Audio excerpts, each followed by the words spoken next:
Hello, good afternoon. Good afternoon to all my listeners out there. Once again, this is Pat Pearson, your host of the Diamond Girls Rock podcast. I am here this afternoon with a beautiful, amazing, smart, intelligent, dynamic young lady by the name of Miss Gabrielle Pitts. Miss Pitts is a young, educated therapist, very talented. She also is a seamstress, I'm sorry. Good afternoon, Mrs. Pitts. How are you? Hey, how you doing? I'm doing well. How are you? I'm well, thank you. Do you mind if I call you Gabrielle this afternoon for our listeners? That's perfect. I love it. Okay. Gabrielle, tell our listeners a little bit about yourself. Well, as you stated, my name is Gabrielle Pitts. I'm from Flint, Michigan. Bed Rock, whoop whoop. I am a mental health therapist with a specialization in cognitive behavioral therapy, yoga therapy, trauma exposure therapy, and trauma informed care. Um, let's see, I graduated with my master's at Wayne State University, and also I graduated with my bachelor's from the University of Michigan. All right, you of them, you of them. Yeah. Whoop, whoop. My daughter graduated from U of M. Awesome. U of M is awesome. Yes. So, what made you decide to become a therapist? Well, honestly, that's a touchy subject for me because, well, not really touchy. Growing up, I had a couple of friends who were in the foster care system, and I actually lost contact with them. One of my friends, I'm not gonna name her name, but let's just call her, I guess, Summer. Summer was sexually abused from when she was 6 all the way until 12. I met her when I was about 10, and 2 years later, um, basically she got adopted out and I never saw her again. But I strongly encouraged her to talk to her mother about what was going on, and her social worker, when she finally got the courage to say something, nothing happened. The sexual abuse was happening from her biological brother, so they were moving from house to house. So that's the reason why I became a social worker, because I would like to make a positive impact on young people's lives. Wow. And we hate to hear that because there are many Summers out there, not Yeah, only her, but today there are many young ladies who struggle with sexual abuse that started when they were younger, but still today that takes effect on their adult life. absolutely. How long have you worked in this field? For over 7 years now. I'm almost at a decade. Okay, 7 years. What Yeah. would you say is your biggest accomplishment in this area? Honestly, being able to touch people's lives, help them in their darkest hours, provide a safe haven for people to be vulnerable. Because a lot of times when some people come out to in a vulnerable state, or something is happening to them, or they're just Mhm. going through something, they don't have that listening ear, that non-judgmental ear to be able to work through it. So honestly, that's my biggest accomplishment, All being right. being able to help people. I love it. So, what would you call your unique skill that makes you so successful? Um, Being able to adapt, finding different ways to articulate positive therapy, being able to just maneuver through different people's lives and still being able to just being an unapologetic Black female who knows what's going on in the world. I didn't have it all easy. I didn't have a silver spoon in my mouth. So just being understandable. Okay, adapting and being understandable. And that's get us to, we talked about summer as we first opened up. And so let's get into Summer would now be a grown woman. So let's Yes. talk about self-sabotage behavior Mhm. that happens with adults that stem from traumatic things that may have happened in our lives as children or teenagers. So Mhm. let's talk about self-sabotaging. What can you tell us about self-sabotage behaviors?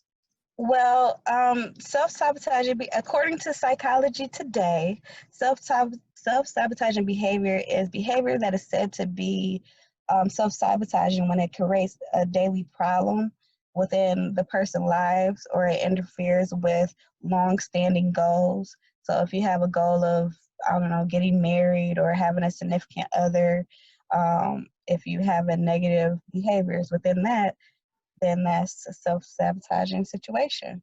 The most common self-sabotaging behaviors includes procrastination, self-medication with drugs or alcohol, comfort eating, and any forms of self-injury or self-sabotaging behavior, like cutting or suicidal gestures, things of that nature. Okay. So it's negative behavior, any negative Yeah. behavior. What about in our relationships? In our relationships, What so can that some of the negative behavior be in our, look like. yes, look like? Okay. So in relationships, that can look like jealousy or being paranoid or always having to have have it your way. You criticize everything your partner does.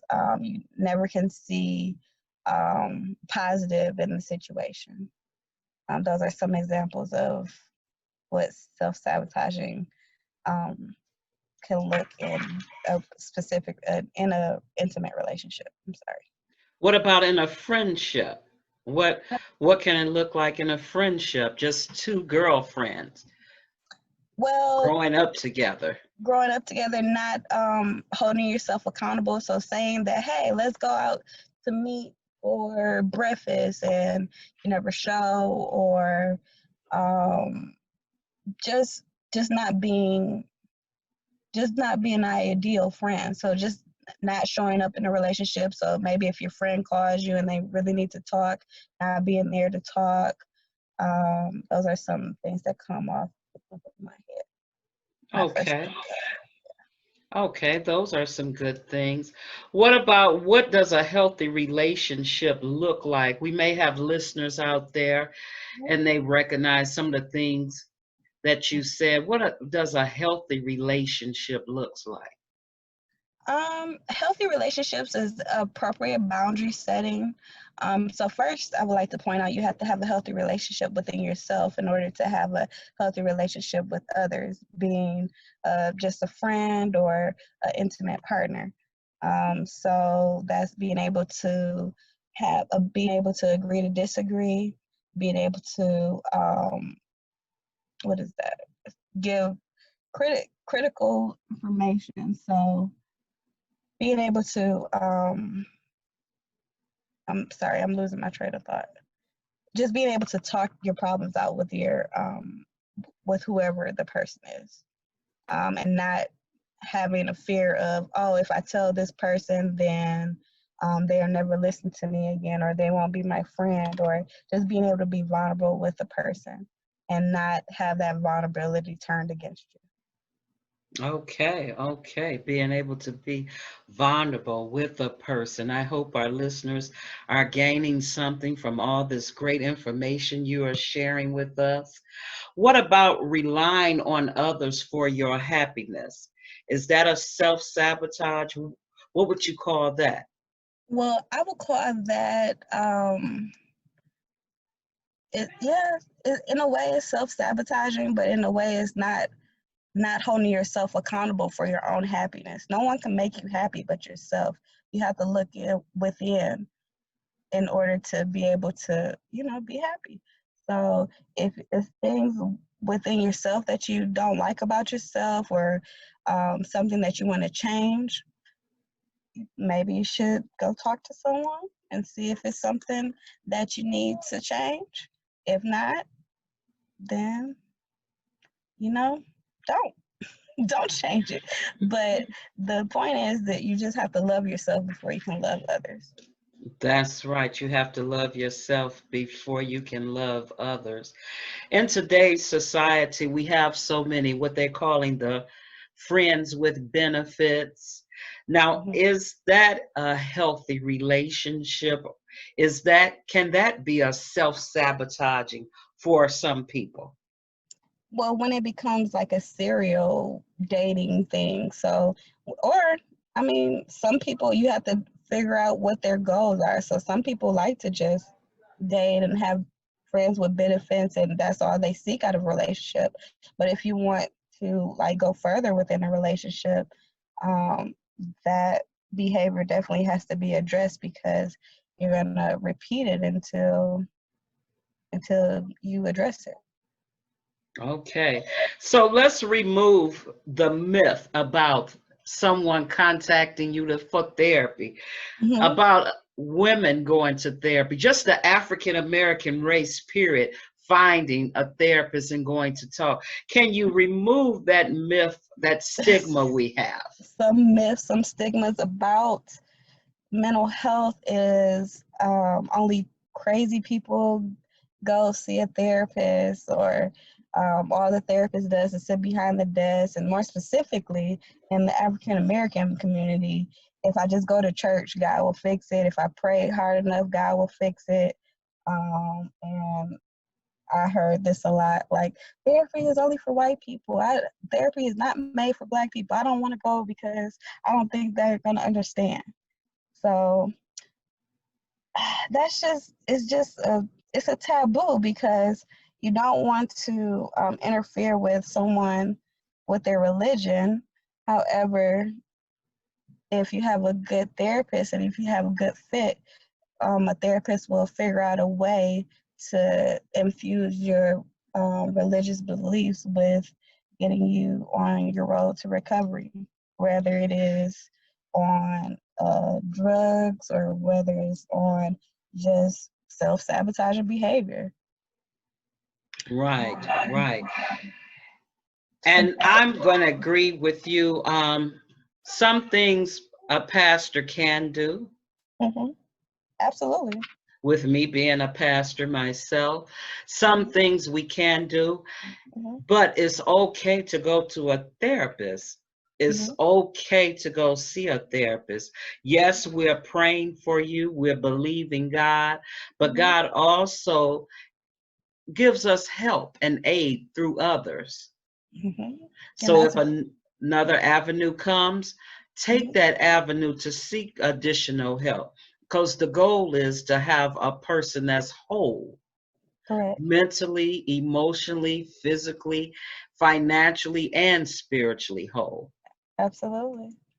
Absolutely. And I take that standpoint as well as God put therapists on the earth for a reason. He knew that Yes, he knew that people might need a little bit more help, and that's okay.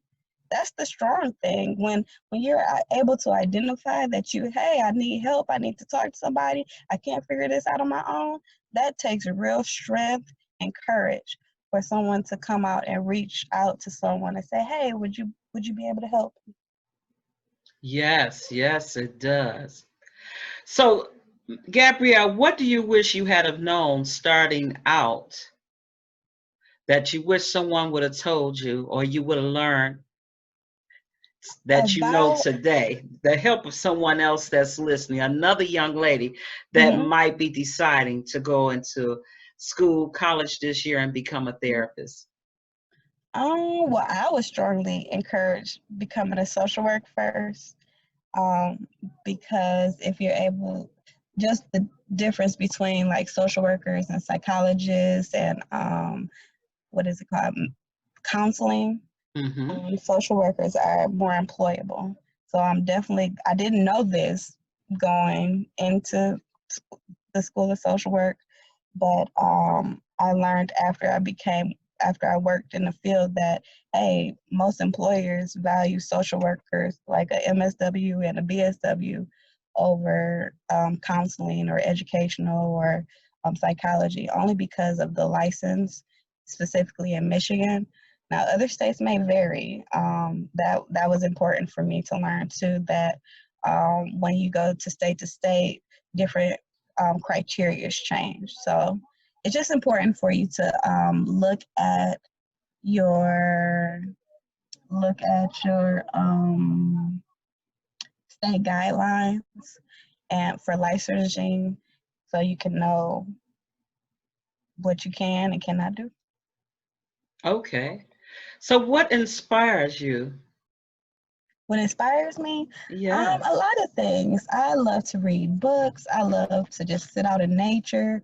Um, Learning about different things inspires me. More specifically, my mother, my grandmother, my great grandmother. Those are strong, phenomenal women, and they have really inspired me to become the person I am today. Okay. Favorite book? You love to read books. Your I favorite do. book? Right. I don't actually have a favorite book. Right now, the book that I really liked, what is it? Because I read so much. Okay, so I like The Alchemist. Right now, I'm reading Children of Blood and Bone. I'm also reading, I don't want to say that. That's not a good title. Well, but it's a really good book. It's called Key Prayers. That's a really good one. So yeah, I just like to read. I like to learn. Um, I love documentaries. Mm-hmm. Yeah, those are the things that I'm reading right now. Okay. So going through this pandemic, hmm how have you been able to maintain your client stability and to work? Has work changed? You wasn't in the office. hmm How were you able to maintain during this pandemic? Well, work has definitely changed dramatically. We switched over to go strictly to teletherapy, which is there are some good things and some bad things for telehealth. Telehealth, they call it telehealth. So the good thing is I'm always available to my client. The bad thing is I'm always available to my client because, I talked about those healthy boundaries. I too have to practice healthy boundaries as well. So I can't make myself available, 24/7. Um, but it, for my, I think that it's taken the human interaction out of things. Therapy was built off of that one-on-one interaction between the therapist and the client, and I think that, well, thank God that I have relationships with my clients now that they know that, hey, this is just what we have to go through to get through this COVID thing. But I truly do miss being able to sit across the table, sit across the desk, and talk to my client and figure out what's going on with them, being able to read their body language, knowing when I have to explore an issue deeper or not, picking up on nonverbals. So it definitely has changed. But, like I said, I'm adaptable, I'm rolling with the punches, and I'm just able to be more available to my client. It actually has picked up quite a lot too. So Okay, you said you're able to read nonverbal. yes. Give us a few suggestions of what those nonverbal things that you look for our Um, listeners. for facial expressions, I'm looking to see if you like under facial expression is the key.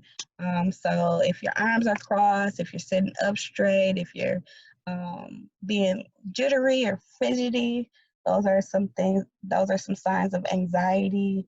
Maybe in the topic that we're discussing at that particular moment, or just anxiety period. So that's how I know to, like, oh well, maybe I need to revisit this because this is making my client a little bit antsy and uncomfortable. So if it's an uncomfortable topic, then maybe it's worth exploring. Okay, okay. Any other clues we have with the body language? You said body language. People often don't know Mm-hmm. what they are giving out. Mm-hmm. with so can you explain to some of our listeners what do they give out when the different body language? Well, sometimes when I'm in a session, and my client doesn't want to discuss the topic, they either roll their eyes or they take like those, oh, Miss Pitts, do we really have to talk about this? Or stuff like that. They just take deep breaths, and you can just tell that their whole demeanor is changing or is getting antsy or uncomfortable. You can feel it in the room. I don't really know how to describe it. Okay, but you can feel, like you said, the eyes always tell the The eyes story. always tell, the eyebrows.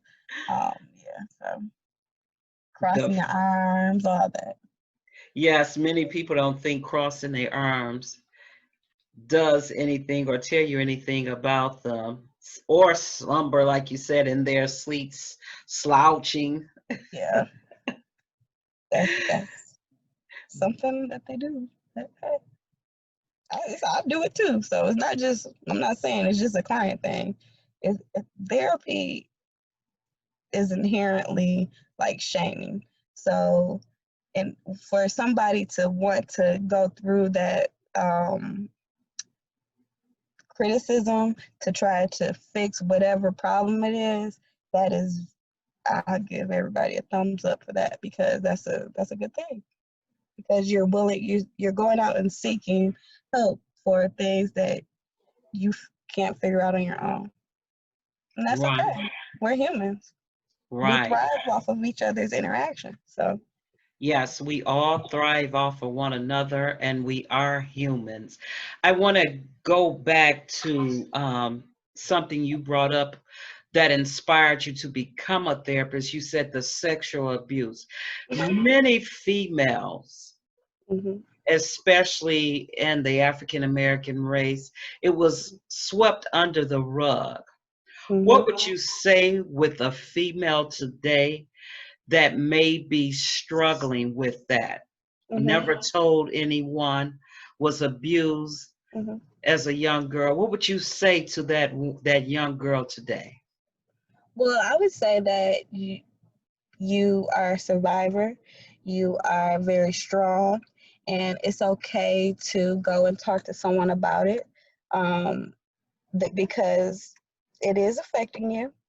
Most people don't say that. I'm a very upfront therapist, so I just tell them that's gonna affect you, and you just need to figure out a different coping skill or something that you can do to get rid of those negative thoughts and emotions. And because sexual abuse can, it's like a spiraling effect.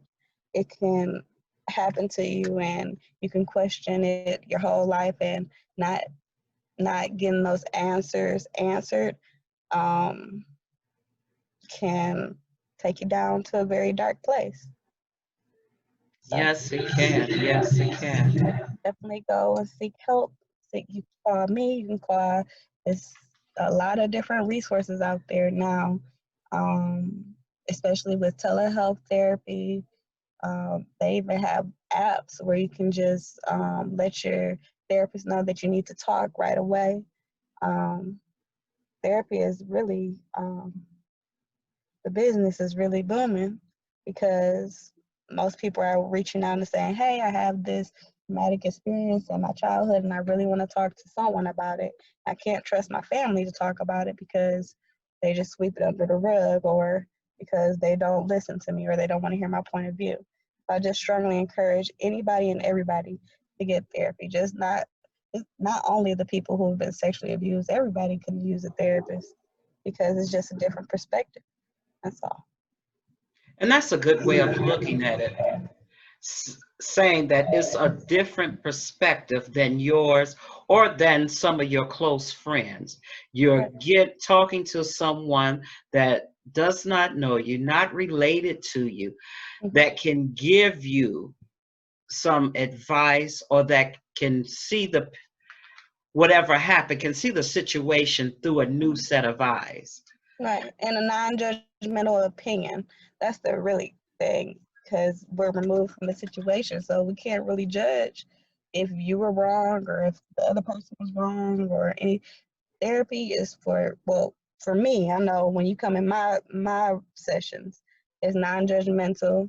I'm not gonna say that you were wrong or for acting the way you acted or did doing the things you did, unless you, of course, unless if you ask me. Now, if you ask me a question, I'm gonna give you the answer.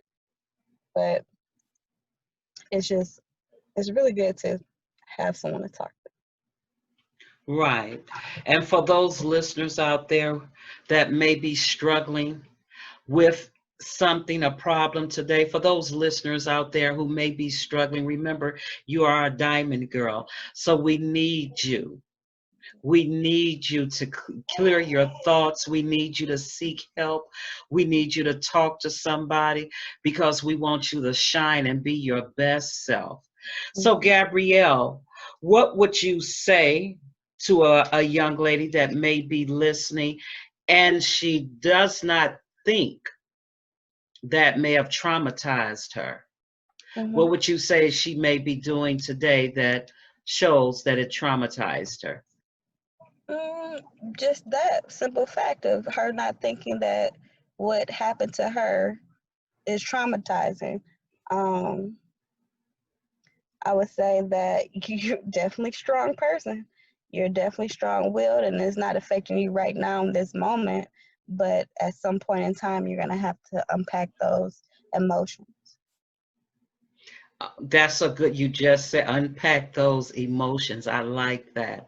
Unpack those emotions. Do you think that those emotions that someone may have packed all up is what prevent them from going to the next stage in life or prevent them from having serious commitments to someone? Absolutely, yes. Especially if you don't know what you're dealing with. I mean, you don't know. I'm just angry. I'm angry at someone because I'm angry and I just take it out on everybody, that that's definitely gonna affect long lasting relationships because if you're always angry, then the person ain't gonna never want to be around you. that's just what it is. They're not gonna want to be around you. I don't want to be around angry people all the time. Sometimes anger is when you get something happens to you and it's just something bad happened, of course, yeah, you're gonna be angry about it, but not um, lasting anger for decades and decades. That's not Right. healthy. That's not healthy. What would you say to someone that may be listening right now to close it up? What would you say to them that's out there listening to us on this podcast this afternoon? Well, I want to piggyback off of what you said. You are a diamond girl. I want to make sure that everybody, I don't know if people know how diamonds are formed, but diamonds are formed based off of pressure. The more pressure that is applied, the brighter, the shinier, the better you are, the diamond is. So if you're a diamond girl and you're listening, just know that the pressure is on you right now. It might not last forever. It definitely not going to last forever. But I just encourage you to seek out a mental health therapist if you would like. All you have to do is, I know a good website is Brown Girl Therapist or Therapy for Black Girls. You can also look at Psychology Today. You can also Google me, Gabrielle Pitts. I'm on Facebook, I'm on Instagram. Just slide something in my DM and let me know, hey, I want to talk to you. And I'll be more than willing to talk. Okay, for you listeners out there, we're going to allow her to say again where you can contact her. Once again, Gabrielle, for those who are listening, how can they contact you? Well, they can contact me on Facebook at Gabrielle Pitts or Instagram at Brown Sunshine 23, or they can email me at Pitts, that's Pitts, MSW at gmail.com. Okay, you heard it there. Once again, she said you can email her at Pitts, Pitts, MSW at gmail.com. You also can go to her Facebook page, Gabrielle Pitts, and her Instagram. That Instagram was Brown Sugar or Brown Sunshine. What was it? Brown Sunshine 23. That's me. Brown Sunshine 23. So Yes. those of you who are out there listening, know that sometime we just need a little polish. Mhm. So we are Diamond Girls and we just need a little polishing off. You can go to her to take some of those things that are wearing you down off of your chest, and where you can continue to shine. You can continue to move forward and know that you are special, you are worthy, and that you are a diamond. Gabrielle, we thank you this afternoon for your time. We thank you for all the information that you share. We hope to have you come back. She's a busy little young lady, always doing something. Well, I'll be more than happy to come back. So, listeners, you heard her say she'll be more than happy to come back. I hope that you have enjoyed this podcast, this episode, and I look forward to hearing from you. You can contact me at Miss Pat Pearson at gmail.com, Miss Pat Pearson at gmail.com. And once again, we want to thank the fabulous, magnificent Gabrielle Pitts for joining us this afternoon. And I want to thank you for taking time out of your busy schedule to listen. Once again, this is your host, Pat Pearson. Until next time, bye-bye.